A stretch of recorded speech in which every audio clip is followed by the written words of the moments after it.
Hello there and welcome to the latest in our series of 50 MENA leaders. I'm Greg Fairley. The Red Sea Project and Amala are key to Saudi Arabia's Vision 2030. GDP, sustainability, culture, and the overall region's standard of tourism are set to be unprecedented as this project takes shape. The first guests are expected to arrive in the region by the end of this year.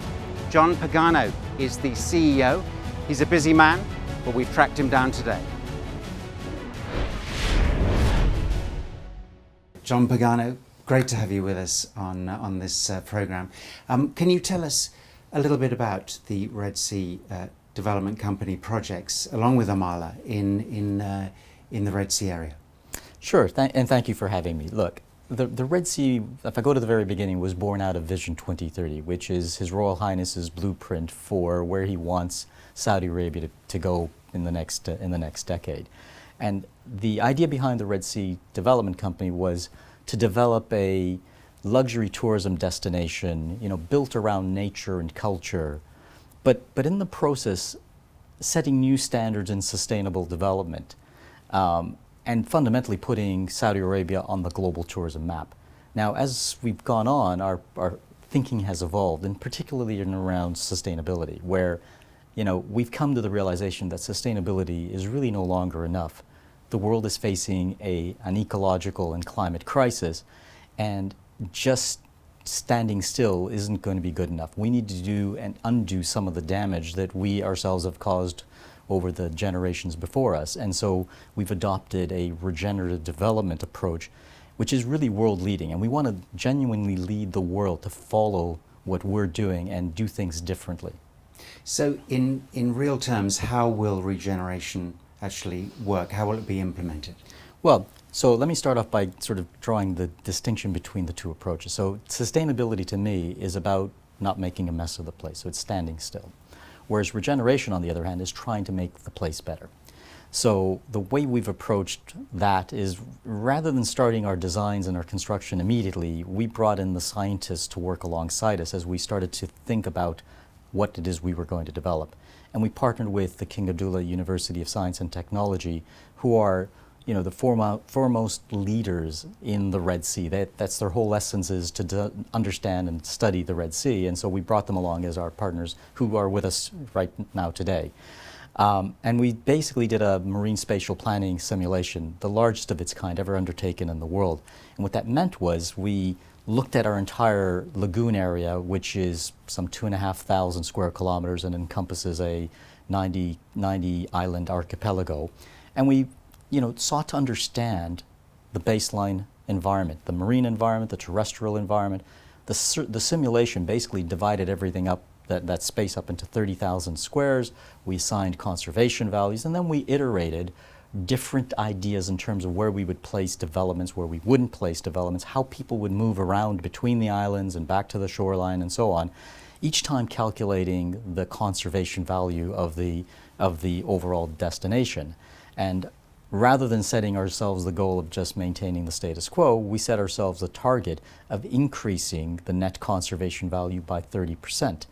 So in other words, rather than maintaining it, we actually made it better by, and you asked how do we do that? We're actually going to grow more mangroves. We're actually going to grow coral. Now, that might sound odd in a place where we're fortunate in that we have the most thriving coral reef system in the world. It's the fourth largest barrier reef system in the world. But unlike the Great Barrier Reefs and the reefs of the Caribbean, it's actually doing phenomenally well. Our coral seems to have this ability to withstand the higher sea temperatures and salinity levels that exist in the Red Sea, and we're going to use that as a body of research for two reasons. One, we're not complacent. Coral reefs in the world are severely under threat. We've lost over 14% in the last decade alone. And unless we act in the next coming decades, most of the coral reef systems in the world could disappear.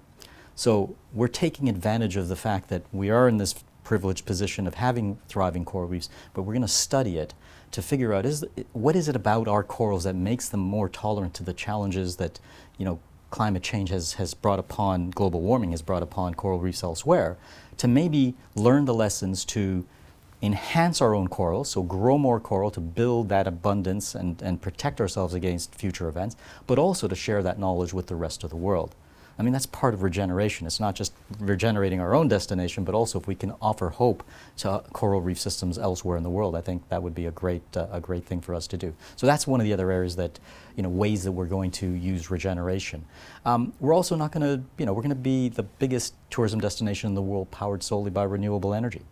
Again, that's a big step that most people won't take, but we're showing that you can take it. The technology exists, and it's the right thing to do. We'll save, between a Red Sea and a Mala, 1 million tons of carbon dioxide that would otherwise be emitted into the atmosphere each and every year.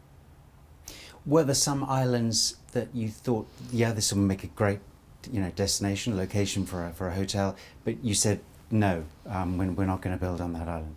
For any particular reason? Well, indeed. Look, as I said, the Marine Spatial Planning Simulation looked at each and every island that we could possibly develop. And the idea was that as I said, we assigned conservation values. Now, and we did find a most beautiful island in the southern part of the lagoon, and it's called Al-Wakadi. And, we thought, this is it. This has got all of the right attributes. Its orientation, white sandy beaches, it's surrounded by turquoise water. And we thought, fantastic, this would be a home run in every respect. Condé Nast magazine cover, you name it. But as we got into the detail of the science, we came to realize that this particular island was a favored nesting site for the critically endangered hawksbill sea turtle. So we really were faced with a dilemma. If we develop the island, we'll make a lot of money, which is fantastic. That's, as a real estate company, that's what you're there to do. But on the other hand, if we develop the island, we potentially lead to the extinction of the species. And so it wasn't a very long discussion. I mean, at the end of the day, it was like we had no choice, but we couldn't possibly develop that island. And in fact, my very first FII speech is I started the entire presentation of the Red Sea, and we said the story begins with a turtle, and it did. And in fact, today, we all walk around, all my team and people that come visit us, get a turtle for their lapel as a reminder to us that they were there first. And we need to respect the fact that they're creatures that were there first. So again, we were very careful in where we chose to develop. I mean, in fact, the island that we're developing the most on is the least valuable island in the entire archipelago. And we did that so that we could preserve other islands. In fact, out of our 90 island archipelago, we're going to leave 75% of those islands untouched. And 9 of the islands, including Al-Wakadi, are going to be designated special conservation areas where access is going to be extremely limited. It'll be curated. We would bring rangers, at certain times of the year, particularly, so as not to upset the, the natural nesting periods for the turtles. Are your projects in the Red Sea, would you say they're setting a new standard for the international tourism industry? Well, absolutely. So I think if you think back pre-pandemic, I think we have to now live in the pre and post-pandemic world. Pre-pandemic, traveler ambitions and requirements were changing anyway. People were looking for more experiential type destinations and to be more in touch with nature. And so, we were focused on that well before the pandemic ever struck. When the pandemic struck and the world was basically put on hold for seems to be indeterminate period of time, it gave everybody pause. It gave everybody an opportunity to reflect on what's important. And as we come out of that period, I think people are going to be looking for places like the Red Sea. So we are doing things differently. We were doing it before. We haven't changed what we were doing. What we're doing is just that much more relevant today, because we realized back then that the environment and nature and the pristine and the natural beauty of our islands and destination were really what were setting us apart. And so we took extraordinary measures not to damage that fragile environment. We wanted to make sure that that's available for future generations to enjoy. And so we are showing the rest of the world that, if you overdevelop, you potentially shoot yourself in the foot. So we're limiting our development. We're limiting it so that we can protect and enhance, and hopefully others will follow that lead. But as I said, the big lead that we're taking is on regenerative development. It's trying to put a positive impact on the place, not a negative impact, which unfortunately tourism historically has brought to bear on different locations. So how do your projects form part of Saudi Arabia's Vision 2030? Well, Vision 2030 has many aspects to it, amongst which are obviously diversifying the economy, creating a vibrant society, creating employment opportunities, and so on. Tourism and hospitality as an economic sector is probably one of the most important globally. It represented over 10% of global GDP pre-pandemic. It employed 1 in 10 people worldwide.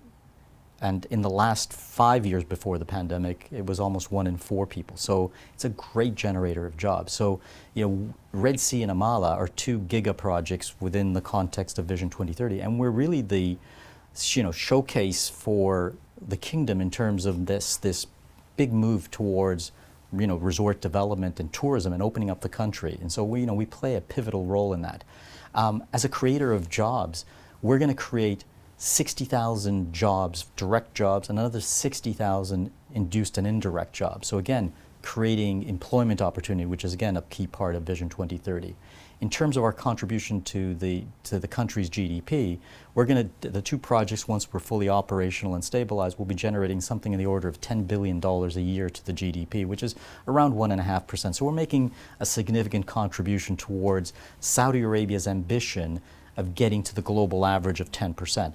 Today, Saudi Arabia generates around 3.4% of GDP, of their GDP from tourism, and that tourism is mostly related to religious tourism out of Mecca and Medina. How will visitors reach your projects in the Red Sea area? Well, we're building a brand new international airport for the destination. So that's one of the principal means by which people will get there will be obviously by air. Obviously, domestic visitors can travel. We're 3 or 4 hours from Jeddah. I mean, Riyadh would be obviously a longer trip, but so it'll be a combination of modes of transport. Actually, one of the ambitions for the kingdom is ultimately to open up the Red Sea to cruising, so yachts and so on from the Mediterranean. I think will also become a major source of visitors to the Red Sea and Amala. And once visitors arrive in the area, how will they move around locally? Well, look, one of the things that I maybe didn't mention is that regeneration for us is all-encompassing, and we want to be carbon neutral day one. So to achieve that, we have an entirely green mobility strategy. So electric vehicles. We're exploring hydrogen-powered vehicles as well for the heavier goods, for the trucks and buses that will transport staff and so on. We're even looking at electric planes and also hydrogen-powered planes so that, our outer islands will be accessed by boat, electric or hydrogen-powered, and or by seaplane. And we're looking at electric vertical takeoff and landing craft, so not helicopters, but effectively large-scale drones that carry passengers. But we're also looking at hydrogen-powered seaplanes. In fact, we hope to be flying one in an experimental fashion next year as providing a green way to get to our island. So, green mobility is a big part of our regenerative commitment. When do you expect the first visitors to arrive? Well, we hope to open the first resorts at the end of this year, so it's not very far. It's a bit under pressure.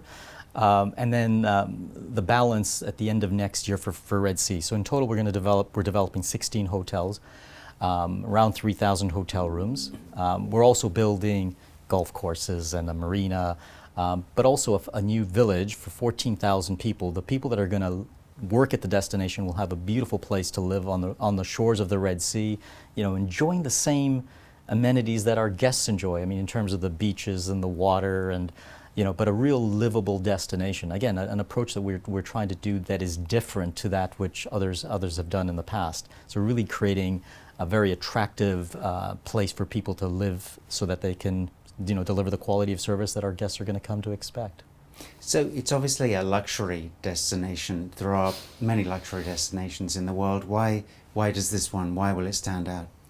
Well, it'll stand out for a number of reasons. I think first and foremost, I think Saudi Arabia is going to be intriguing to many people, and I think they're going to want to come and explore this new culture.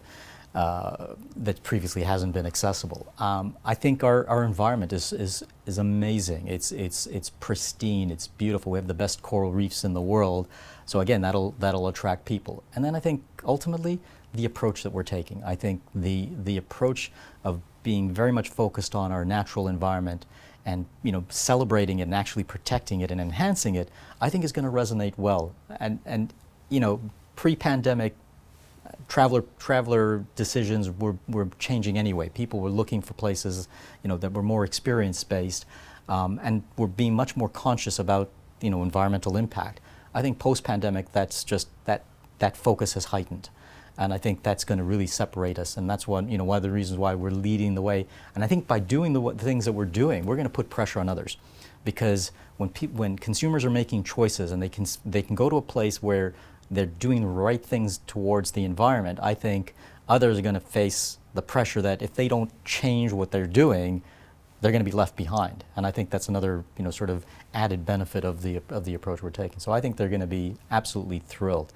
And then ultimately, they get exposure to the Saudi people. And I have to say they're probably the warmest and most hospitable people. I think they're famed for their hospitality, and people are going to be able to experience that firsthand.